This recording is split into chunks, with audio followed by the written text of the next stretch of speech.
அதிர்ஷ்டம் நியூஸுக்கு வரவேற்கிறோம். பாண்டியில் ஆட்சியை பிடிக்கும் விஜய். இன்னைக்கு புதுவையில விஜயுடைய பிரச்சாரம் பெருமளவுக்கு எதிர்பார்ப்ப கிளப்பியிருக்கு.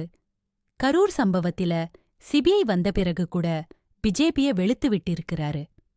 அப்ப பிஜேபி திமுக 2 பேரையும் வெளுவெளுன்னு வெளுத்து விட்டது இன்னைக்கு அனைவராலும் உற்று நோக்கப்படுகிறது.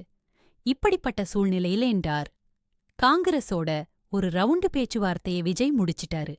அதனாலதான் இவ்வளவு தெம்பா பிஜேபியை எதிர்க்கிறாரு.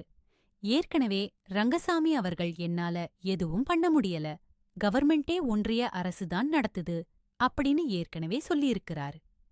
இப்படிப்பட்ட சூழ்நிலையில் மக்கள் ஆதரவு உள்ள என்ஆர் காங்கிரஸ் விஜயோட வந்தா 100% அது ஜெயிக்கும்.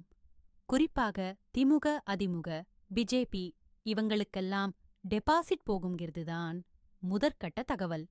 இது அமித் ஷா எப்படி ஏத்துக்குவார்?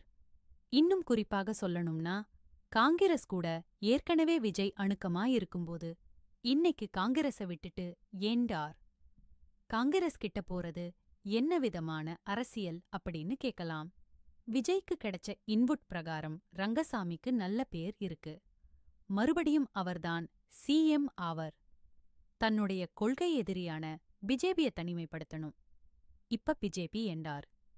காங்கிரஸ் கூட இல்லன்னா வேற யார் கூட போவாங்க? அதிமுகவோட போனா கண்டிப்பா ஜெயிக்க முடியாது.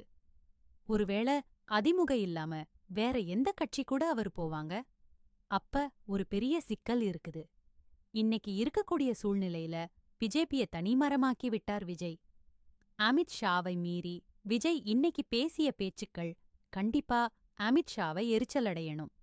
இங்க திமுகவ நான் வரேன் அப்படின்னு சொல்லி திமுகவுக்கு ஒரு பெரிய சிம்ம சொப்பனமா இருக்கக்கூடிய விஜய் இன்னைக்கு அமித் ஷாவுக்கே டஃப் கொடுக்கறாரு. இன்னைக்கு இந்தியாவுல ஒரு சில பேர் தான் அமித் ஷாவுக்கு நேரடியாக பேசக்கூடியவங்க.